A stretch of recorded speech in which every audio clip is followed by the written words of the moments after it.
Hello everyone, welcome to the smart IAS foundation. आज हम discuss करने वाले हैं 29 जुलाई 2024 के current affairs. Daily current affairs में हम लोग आज ये दो टॉपिक डिस्कस करने वाले हैं। First is about unknown process producing oxygen in deep ocean. Deep ocean जो होते हैं ना, ओशंस की गहराइयों में कुछ अननोन प्रोसेस जो कि ऑक्सीजन प्रोड्यूस कर रहा है, उसके बारे में हम पढ़ेंगे। ये जीएस पेपर 3 इन्वायरमेंट में काम आएगा। And right to be forgotten, ये जीएस पेपर 2 और साथ में एथिक्स जो जीएस पेपर 4 है, दोनों में काम आएगा। ये जीएस पेपर 3 के अलावा ये प्रीलिम्स में भी बहुत ज़्यादा काम आने वाला है। प्रीलिम्स में तो ये भी टॉपिक काम आएगा, बट ऊपर वाला topic is more important regarding to the prelims examination. तो पहला टॉपिक हमने लिया है द हिंदू से।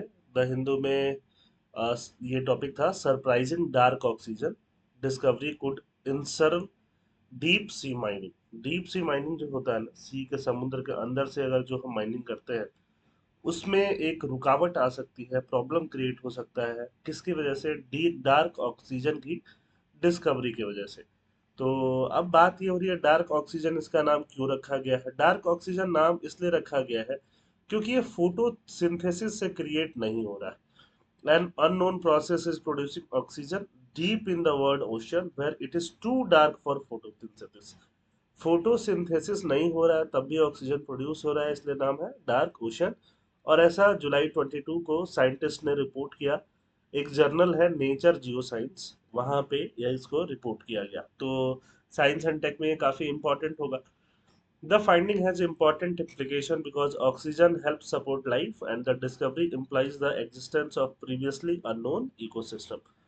तो अगर ऑक्सीजन है तो वहाँ लाइफ भी सपोर्ट हो सकता है ना? वहाँ पे छोटे छोटे ही सही एनिमल्स या फिर ऐसा कुछ क्रिएचर्स हो सकते हैं। ठीक है, पेड़ पौधों के अलावा भी। तो ये एक बहुत ही बड़ी खोज और डिस्कवरी मानी जा रही है। देखो, ये डीप सी में आपको क्या मिलेगा? ऐसे ग्रेनुअल्स मिलेंगे, ऐसे आपको क्या मिलेंगे? पत्थर मिल सकते हैं, है ना? तो यहाँ पे ही वो ऑक्सीजन प्रोड्यूस होता हुआ देखा गया है। अब इसका पॉसिबल एक्सप्लेनेशन क्या दिया जा रहा है कि अगर ये ऑक्सीजन प्रोड्यूस हो रहा है, तो इसका पॉसिबल एक्सप्लेनेशन हो सकता है पॉलीमेटालिक नोड्यूल्स। बहुत सारे मेटल से मिलकर बना हुआ नोड्यूल्स। ये पत्थर जो है ना, ये पत्थर जो आप देख रहे हो, इन्हीं पत्थरों को हम लोग, इन्हीं स्टोन्स को हम लोग क्या बोल सकते हैं? नोड्यूल्स बोल सकते हैं। पॉलीमेटालिक क्या होता है? बहुत सारे मेटल से मिलके बना हुआ लंप एक जो होता है, उसको हम लोग क्या बोल सकते हैं? पॉलीमेटालिक। तो पॉलीमेटालिक में क्या हो सकता है? आयरन, मैंगनीज, हाइड्रोक्साइड्स, रॉक, ये सब कुछ मिलजुल के क्या बन जाएगा? पॉलीमेटालिक। वन अब ये इससे एक्सप्लेनेशन देने की कोशिश की जा रही है। One explanation for the oxygen is that polymetallic nodules are transporting electric charge. Electric charge transport कर रहे हैं, जिससे कि वाटर मॉलिक्यूल टूट जा रहा है हाइड्रोजन में और ऑक्सीजन में, है ना? तो यहाँ से ऑक्सीजन निकल के आ रहा है। ये एक पॉसिबल जो है एक्सप्लेनेशन दिया जा रहा है। If the concentration exceed 10 KG per square meter, 10 KG per square meter से ज्यादा कंसंट्रेशन ऑक्सीजन का हो रहा है, mining them is considered to be economically feasible. ये पॉलीमेटालिक नोड्यूल के बारे में बात की जा रही है।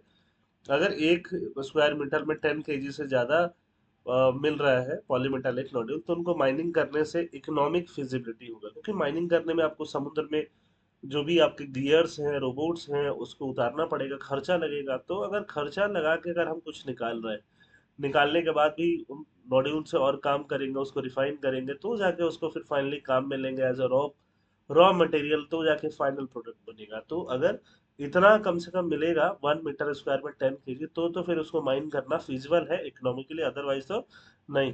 वो बहुत सारी कंट्री ये प्लान कर रही हैं कि इन पॉलीमेटालिक नोड्यूल्स को माइन किया जाए, और उसमें से इंडिया भी एक है। इंडिया ने भी अप्लाई किया है लाइसेंस के लिए कि वो भी पॉलीमेटालिक नोड्यूल्स इंडियन ओशियन में, मालदीव्स के नीचे बहुत सारा पॉलीमेटालिक नोड्यूल्स इधर सी बेड में पड़ा हुआ है। वहां से इंडिया भी प्लानिंग करी हुई है कि वो भी माइन करके ले जाएगी। इंडिया ने किस प्रोग्राम के तहत ये प्रोग्रामिंग किया हुआ है? इंडिया का प्रोग्राम है डीप ओशन मिशन करके।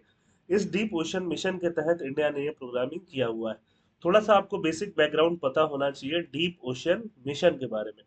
डीप ओशन मिशन क्या है? मिनिस्ट्री ऑफ अर्थ साइंसेस का मिशन है, which aims to develop technology and capabilities for deep sea exploration। deep sea exploration के लिए वो क्या खोजने की बात करता है? कैपेबिलिटीज एंड टेक्नोलॉजीज खोजने की बात करता है। इस मिशन के की पिलर्स क्या हैं? Technological advancement for deep sea mining and crude submersibles. Crude submersible, इंसानों के साथ सबमर्सिबल नीचे जाएगा, डीप सी माइनिंग भी करके लाएगा, पहला ही इस मिशन का की पिलर है। Ocean climate change advisory service दी जाएगी, क्लाइमेट चेंज से रिलेटेड ओशियन में डीप सी बायोडाइवर्सिटी को एक्सप्लोर किया जाएगा और उनके कंजर्वेशन पे भी फोकस किया जाएगा। Survey and exploration of deep ocean mineral, harvesting energy and fresh water from the ocean, energy और फ्रेश वाटर दोनों को ओशन से हार्वेस्ट किया जाएगा। Establishment of N advanced marine station, advance marine station को एस्टैब्लिश करेंगे, किसके लिए? ओशन बायोलॉजी के लिए। अब इस स्टडी का डिटेल्स क्या है? The scientist behind the study from Germany, UK and the US were studying the Clarion Clipperton zone, a part of the ocean floor of Mexico west coast. Mexico west coast से ये लोग study कर रहे थे clarion Clipperton zone के बारे में, covering an area larger than India, India के से ज़्यादा लार्ज एरिया है ना। अगर हम लोग बात करें नॉर्थ अमेरिका की और साथ में बात करें साउथ अमेरिका की, तो नॉर्थ अमेरिका और साउथ अमेरिका मान लो ये है, तो इधर जो मेक्सिको के ऑफ कोस्ट जो एरिया है ना, इसको हम लोग किस नाम से जानते हैं? क्लैरियन क्लेपोटोन जोन के नाम से जानते हैं। इस एरिया में यहाँ पे डीप सी माइनिंग से रिलेटेड एक्सपेरिमेंट किया गया साइंटिस्टों के द्वारा, और ये वहाँ पे high concentration of polymetallic nodules है। 6 बिलियन टन ऑफ मैंगनीज है वहाँ पे, 6 billion ton, that is huge. And more than 200 million ton है कॉपर और निकल के। कितना इंपॉर्टेंट है कॉपर हमारे लिए, कितना इंपॉर्टेंट है निकल हमारे लिए, कितना इंपॉर्टेंट है मैंगनीज हमारे लिए, और पूरे उतने ही एरिया में इतना सब कुछ रखा हुआ है। तो यहाँ पे देखा गया कि ऑक्सीजन लेवल जो है वो अनएक्सपेक्टेड है, 4 किलोमीटर के डेप्थ के बाद ऑक्सीजन लेवल घटने की बजाय वहां पे बढ़ जा रहा है ना। तो ये वहां पे नोट किया गया। अब जब आप डीप सी में जाओगे, डीप सी में जो बिल्कुल फ्लोर आता है, फ्लोर को हम क्या बोलते हैं? अबिसाल प्लेन बोलते हैं। ये जब आप ज्योग्राफी पढ़ोगे तो ज्योग्राफी में ये सारी चीजें पढ़ोगे, कॉन्टिनेंटल शेल्फ क्या है, कॉन्टिनेंटल स्लोप क्या है। यहाँ पे देखो, ओशन यहाँ से स्टार्ट हो रहा है, तो इसका जो एरिया है जहाँ पे ये वाला, उसको हम बोलते हैं कॉन्टिनेंटल शेल्फ, जो कि लैंड और वाटर का थोड़ा कॉम्बिनेशन है, सरफेस है। अचानक से जहाँ स्लोप शुरू हो जाता है तो उसको बोलते हैं कॉन्टिनेंटल स्लोप, फिर वापस से ये स्लोप कम होता है, उसको कॉन्टिनेंटल राइज बोलते हैं, और फिर ये प्लेन में बदल जाता है, इसको क्या बोलते हैं? एबिसाल प्लेन। और फिर कहीं कहीं बहुत गहरा हो जाएगा, जिसको ट्रेंच बोलेंगे, उठ जाएगा, कुछ और नाम दे देंगे इसको। तो अबिसाल प्लेन बेसिकली क्या है? सी बेड है। तो सी बेड को हम अबिसाल जोन में बांट सकते हैं, और अबिसाल जोन के बारे में हम लोग यहाँ पे देखने वाले हैं। The under water region is called the abyssal zone, it receives too little sunlight for photosynthesis. यहाँ पे सनलाइट इतना कम पड़ता है कि फोटोसिंथेसिस होने के चांस ऑलरेडी नेग्लिजिबल है। Life forms here gate oxygen from water carried in by a global circulation called great conveyor belt, है ना। वाटर सर्कुलेशन जो होता है, उसकी वजह से जो वाटर आता है, जो ऑक्सीजन आता है, वहां से इस पे लाइफ सपोर्ट होती है। The amount of oxygen is low and without any local production the device should have measured the oxygen level dropping as small animal consumed it. अब यहाँ पे स्मॉल एनिमल है, और यहाँ पे साइंटिस्टों ने अपनी डिवाइस भेजी, उन डिवाइस की वजह से, क्योंकि ऑक्सीजन कम है और एनिमल ने ऑक्सीजन कंज्यूम किया हुआ है, तो डिवाइस पे ऑक्सीजन क्या दिखाना चाहिए? कम दिखाना चाहिए, है ना। 4 मीटर के नीचे, 4 किलोमीटर के नीचे, बट यहाँ पे सरप्राइजिंगली ऑक्सीजन क्या दिखा रहा है? ज्यादा दिखा रहा है। ठीक है, but the scientist found the opposite, it increased, it मतलब oxygen sometimes tripling in just 2 days. Oxygen का अमाउंट ट्रिपल हो जा रहा है, और जब भी जस्ट 2 डेज में ही। ठीक है, अब सी डीप सी माइनिंग की बात करते हैं। Given the quantity of polymetallic nodules on the ocean floor, deep sea mining is expected to be a major marine resource. आने वाले समय में डीप सी माइनिंग एक बहुत ही मेजर मरीन रिसोर्स होने वाला है। इंटरनेशनल सी बेड अथॉरिटी है, उसने एस्टैब्लिश किया है 15 ईयर का contract with at least 22 contractor including the government of India. Government of India के अलावा 22 कॉन्ट्रैक्टर के साथ उसने एस्टैब्लिश किया हुआ है contract, to look for polymetallic nodule, polymetallic nodules के लिए देखने के लिए, पॉलीमेटालिक सल्फाइड के लिए देखने के लिए, and cobalt rich ferro manganese crust in the deep seabed को देखने के लिए। तो ये सारा कुछ किया हुआ है। China alone is expected to mine 17% of the Clarion Clipperton zone. तो चाइना अकेले ही 17% माइन करने वाला है किसका, क्लेरियन क्लिपरटन जोन का। ये जो जोन है, जो मैंने ये बताओगे ये क्या आ जाएगा, यूएस आ जाएगा, यूएस के ऊपर कनाडा आ जाएगा, यहाँ पे क्या है, ये मैक्सिको है। मैक्सिको के साइड में जो जोन है क्लेरियन क्लिपरटन जोन, ये पूछा जा सकता है आपको प्रीलिम्स में। प्रीलिम्स में this can be a very probable question, Clarion Clipperton fracture zone कहाँ पे है। इन्वायरमेंटल कंसर्न क्या होगा, new finding arises the possibility of such mining damaging ecosystem that require dark oxygen. अब इस इकोसिस्टम में अगर कुछ भी छोटे एनिमल्स होंगे जिनको वही ऑक्सीजन चाहिए, अगर हमने वहां से सी बेड माइनिंग करके निकाल लिया है ना नोड्यूल्स को, तो अगर अगर वहां पे इलेक्ट्रोलिसिस वगैरह से ऑक्सीजन प्रोड्यूस भी हो रहा होगा तो वो नहीं होगा और वहां का इकोसिस्टम खत्म हो जाएगा। Experts have found deep sea mining itself could be harmful to the marine environment. तो एक्सपर्ट ये भी मानते हैं कि नोड्यूल्स निकालना तो एक बात है, डीप सी माइनिंग करने के लिए क्या बहुत हम लोग को क्या करना पड़ेगा, ये सब हार्नेस वार्नेस अंदर घुसाना पड़ेगा, निकालना पड़ेगा, यही एक डैमेजिंग इफेक्ट होगा। उससे ही मछलियां उछलियां काफी हार्म हो जाएंगी, डीप सी जेलीफिश काफी हार्म हो जाएंगे। नवंबर 2023 का तो ऐसा रिपोर्ट भी पब्लिश्ड है। साइंटिस्ट लोगों को भी अभिसाल जोन जो होता है, अभिसाल जोन सी फ्लोर के अंदर के पास जो भी छोटा जो भी जीव जंतु रहता है उनके बारे में, उस इकोसिस्टम के बारे में इनको भी, साइंटिस्ट लोगों को भी बहुत ज्यादा नॉलेज नहीं है, और क्या उन पे हार्म आएगा ये अभी तक पता नहीं है। ठीक है, तो dark oxygen adds to the challenge. Challenge मतलब माइनिंग करना है डीप सी माइनिंग के नहीं करना है, ये चैलेंज है। With these another issues in mind, July 23 major European insurance company said they would exclude deep sea mining from the underwriting portfolios। Europe की इंश्योरेंस कंपनी बोला है कि वो डीप सी माइनिंग को अपने पोर्टफोलियो से हटा देगी। मतलब अगर किसी कंपनी को करना है डीप सी माइनिंग तो करे, बट उसका कोई इंश्योरेंस उनको नहीं मिलेगा। Dark oxygen adds to this challenge. Dark oxygen भी एक चैलेंज है। If deep sea mining does not find sustainable ways to respond to them, it may be rendered all together infeasible. फिर deep sea mining क्या हो जाएगा, इनफीजिबल ही हो जाएगा अगर ये सारे चैलेंजेस पे खरा नहीं उतरा। सॉरी अबाउट इट, थोड़ा बीमार चल रहा हूँ। सेकेंड टॉपिक की बात करते हैं, right to be forgotten. Right to be forgotten कैसे भूला जाए, भूला जाए किसको, चलिए उस फॉरगॉटन की बात करते हैं। फॉरगॉटन है क्या, जैसे कि मान लीजिए आपका जो भी डेटा है इंटरनेट में फीड हो गया है ना, फेसबुक वगैरह, वो आप डिलीट करते हो चला जाता है। बट मान लो किसी के ऊपर कोई लीगल केस हो गया, अब लीगल केस होने से वो डेटा पब्लिक डोमेन में आ जाएगा। अब जैसे ही वो डेटा पब्लिक डोमेन में आ गया है ना, तो अब वो मान लो केस उस पे से खत्म भी हो गया, वो एक्विटल भी हो गया, उसमें उसकी कुछ गलती भी नहीं निकली, तब भी वो केस सर्च करोगे गूगल पे मिलेगा और सारे जगह पे मिलेगा। तो फिर ऐसे में प्राइवेसी का हैम्पर हो जाता है। तो इसी से रिलेटेड ये पूरा केस है, राइट टू बी फॉरगॉटन। ठीक है, तो ये मैटर अभी कहाँ है, ये मैटर अभी सुप्रीम कोर्ट में गया है और सुप्रीम कोर्ट इस मैटर की सुनवाई करने वाली। The court will decide whether the right to be forgotten is a fundamental right। right to be forgotten एक fundamental right होगा कि नहीं होगा, ये कोर्ट डिसाइड करेगी। and how it relates to other fundamental rights guaranteed by the Indian Constitution। ठीक है, case background, case का बैकग्राउंड थोड़ा समझ लेते हैं। थ्री जज bench headed by chief justice will hear a challenge against a Madras high court ruling. Madras high court ruling, high court ने एक रूलिंग दिया है, उसके अगेंस्ट में सुप्रीम कोर्ट में केस किया है। पहले मद्रास हाई कोर्ट ने क्या रूलिंग दिया है वो देख लेते हैं।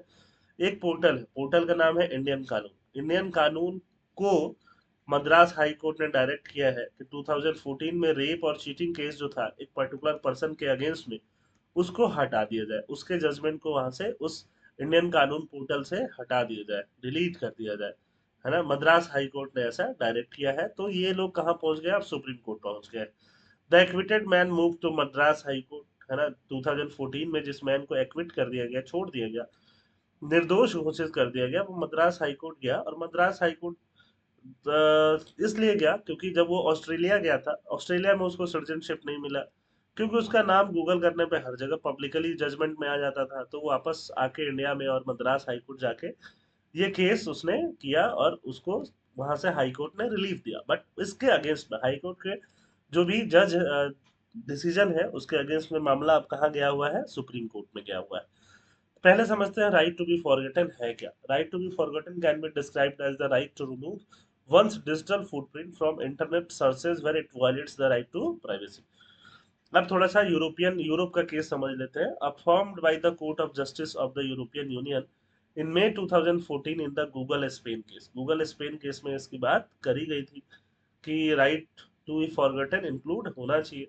1998 में एक पर्सन ने अपनी प्रॉपर्टी वगैरह कुछ सेल की और उसका हर जगह डेटा आराम से आ जाता था, है ना। तो उसने केस किया और बोला कि इसका जो पर्सनल डेटा है उसको इरेज किया जाना चाहिए, उसका पास्ट को गूगल से इरेज कर दिया जाना चाहिए। यूरोपियन यूनियन का चार्टर क्या बोलता है, यूरोपियन यूनियन में क्या लॉ है उसको हम समझ लेते हैं। क्या यूरोपियन यूनियन का लॉ हमारे पूरे काम का है? पूरे काम का तो नहीं है, बट मेंस में थोड़ा बहुत इसका रेफरेंस दे सकते हैं। यूरोपियन यूनियन का चार्टर और साथ में यूरोपियन यूनियन का जो लॉ है, जनरल डेटा प्रोटेक्शन रेगुलेशन, ये लॉ ही दो बार तो कम से कम यूपीएससी प्रीलिम्स में पूछा ही जा चुका है। एक बार, दो बार यूपीएससी एग्जाम्स में पूछा जा चुका है, प्रीलिम्स मेंस अगर सबकी बात कर ले तो ये लॉ इज वेरी रेफरेंस के लिए काफी यूज होता है। इसी लॉ में यूरोप का जो जनरल डेटा प्रोटेक्शन रेगुलेशन है, डेटा प्रोटेक्शन से रिलेटेड रेगुलेशन, उसका आर्टिकल 17, आर्टिकल याद करने की बहुत ज्यादा जरूरत नहीं है, वो राइट टू इरेजर को डिस्क्राइब करता है, या फिर याद रख सकते हो, मेंस में आप इसको यूज कर सकते हो, ठीक है। The CJU cited Article 7, respect for family and private life, protection to personal data of the EU Charter on Fundamental Right. Search engine must remove data that appear to be inadequate, irrelevant, or no longer relevant or excessive. ये चीज हमें भी अपने यहाँ law में डालनी चाहिए कि सर्च इंजन को वैसे डेटा डिलीट कर देना चाहिए जो इनकम्प्लीट है, इररिलेवेंट है ना, कोई अभी अब उसका कोई रेलेवेंस नहीं है। Informational self determination, the right to control and limit personal information is widely recognise. ये इंफॉर्मेशन का self determination, right to control and limit personal information, आप अपना पर्सनल इंफॉर्मेशन को खुद ही कंट्रोल कर पाओ, लिमिट कर पाओ, ये यूरोपियन यूनियन में बहुत ही रिकॉग्नाइज लॉ की तरह काम करता है। इसका इम्पोर्टेंस क्या है? खासकर जो भी विक्टिम्स होते हैं हैरेसमेंट वाले, रिवेंज पॉर्न वाले, जिसके गर्ल्स वगैरह की जो पॉर्न बना के और इंटरनेट पर वायरल कर दिया जाता है उनके बॉयफ्रेंड और एक्स हस्बैंड के द्वारा, तो वैसे केसेस में जहां जहां वेबसाइट पे इनका अपलोड हो गया है, अगर लॉ जो है उसके अगेंस्ट में है कि इनको डिलीट किया जाना चाहिए, तो फटाफट वो डिलीट हो जाता है, पूरे इंटरनेट से उसको टेकन डाउन कर लिया जाता है। ठीक है, अब बात करते हैं इस लॉ का इंडिया में क्या इंटरप्रिटेशन होता है।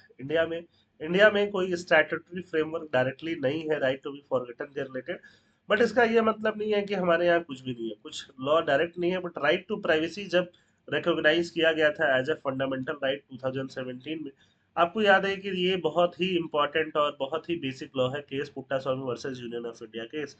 तो राइट टू प्राइवेसी जब वहां पे रिकॉग्नाइज किया गया था तो राइट टू बी फॉरगेटन की बात हुई थी। वहां पे एक जस्टिस एस के कौल, उन्होंने मेंशन किया था राइट टू बी फॉरगेटन को भी, अपने जो भी उन्होंने डिसीजन दिया था उसमें उन्होंने इस चीज को मेंशन किया था।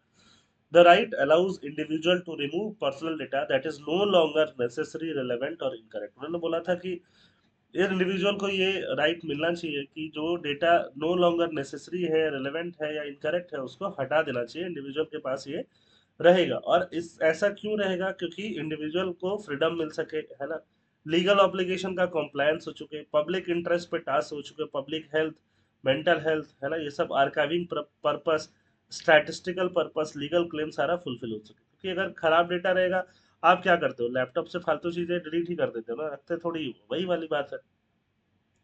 Court ruling on the issue, court कब से रूल दे रहा है हमारे यहाँ इंडिया में? 1994 से। 1994 में सुप्रीम कोर्ट ने डिस्कस किया था right to be let alone, तो उसने एक राइट घोषित किया था, right to be let alone, but उसने अलग अलग कर दिया। Right to be let alone अलग बात है, एक बात है, और साथ साथ में publication of public record like court decision, court का डिसीजन अगर आ गया है, उसको अगर कोई मीडिया पब्लिश करती है, वो अलग बात है, वो right to be let alone में नहीं आएगा।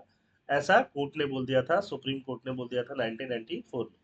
मतलब आपको अकेले छोड़ दिया जाए, आपके ऊपर कोई मीडिया आपके मुंह में माइक घुसेड़ के कुछ नहीं पूछेगी, वो सब ठीक बात है, right to be let alone वाली बात है। लेकिन आप अगर आप पब्लिकली किसी केस में कहीं अपीयर हो जाते हो और उस पर आपका सुप्रीम कोर्ट या कोई रूलिंग हो जाता है, तो उस रूलिंग को छापना, उसको कहीं दिखाना, ये मीडिया ऐसा कर सकती है।